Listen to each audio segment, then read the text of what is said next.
Hello, my name is Nicola Jabbour. I am medical oncologist and hematologist. I am board certified and I've been working at Ephraim McDowell Commonwealth Cancer Center for about 6 years now. The main goal now in medicine in general, and especially in oncology, is to prevent the cancer from happening to start with, because this will be way easier than treating the cancer no matter how the stage is early. So that's basically will be the risk factors for cancers. And I believe the best way to start talking about these risk factors is to classify them to risk factors that we could prevent or at least revise, and risk factors that are not preventable or we can't revise them. A great example of the risk factors that we could avoid or prevent, for instance, is smoking. Another example of risk factors that we could probably avoid is exposure to chemical or radiations. For instance, radon is responsible for a majority of lung cancer in patients who never smoked. Other risk factors could be diet related, for instance, alcohol abuse. I'm talking here about heavy alcohol drinking, which is responsible for the majority of liver cancer, some of the head and neck cancer, and other cancers. Talking about healthy diet, balanced diet, fruit, vegetables, fibers, low fat, this also can reduce our risk to develop cancers. On the other hand, there are some risk factors that unfortunately we cannot sometimes change. Talking about inheriting abnormal genes from the parents or having a family history. We are getting more and more data about how to screen for these abnormal genes, and sometimes there are some measures we could do in order to reduce the risk of developing cancer in individuals who have these abnormal genes.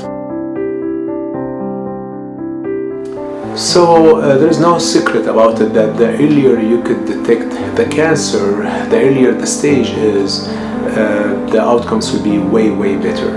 And that's basically will be by doing what we call the screening test. Fortunately, now we have screening tests for many tumors, like in women, the breast cancer. Other screening tests for smokers is a low-dose CT scan of lungs. Also screening tests for cervical cancer, and we should not forget also the colonoscopy to screen for colon cancer. Many treatments came to this field over the last 5 to 10 years, but if I have to mention one or two, I will talk first about the immune therapy that got approved about 5 years ago. It has a very unique mechanism of action. It works differently from the chemotherapy. The way how it works, it will activate the immune system of the patient, and the immune system will fight the cancer. The other example also of new treatments is we call it targeted therapy or molecular therapy. It's not for everyone.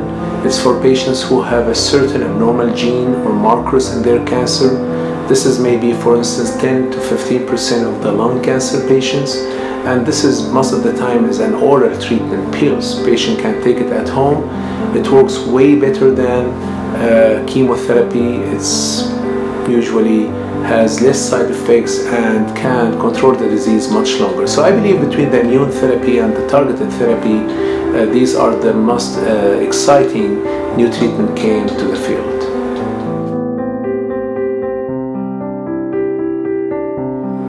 Where we used to talk about 6 to 8 months, for instance, survival for patients with stage 4 colon cancer, and now we're talking about 2 to 3 years. So it's a moving target, definitely with the introduction of the newer treatments like immune therapy and targeted therapy, and also the significant improvement that happen in other treatments. I have to be fair in order to in order to also talk about what's happening in radiation therapy or even in surgeries. There have been a lot of new techniques, much more sophisticated treatment. For instance, in radiation therapy now we have something called gamma knife, or they call it cyber knife, or stereotactic radiation therapy, where you could do much better or achieve much better results with much less side effects. And same thing with the new robotic surgery techniques. We always remind the patient that the number one goal of the treatment, whether it's chemotherapy, immunotherapy, sometimes palliative radiation, or maybe surgical intervention, is to improve the quality of life.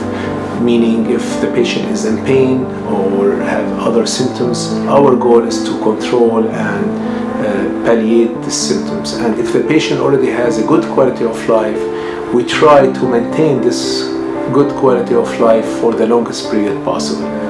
We hope to keep seeing new treatments or new advancement in this medicine.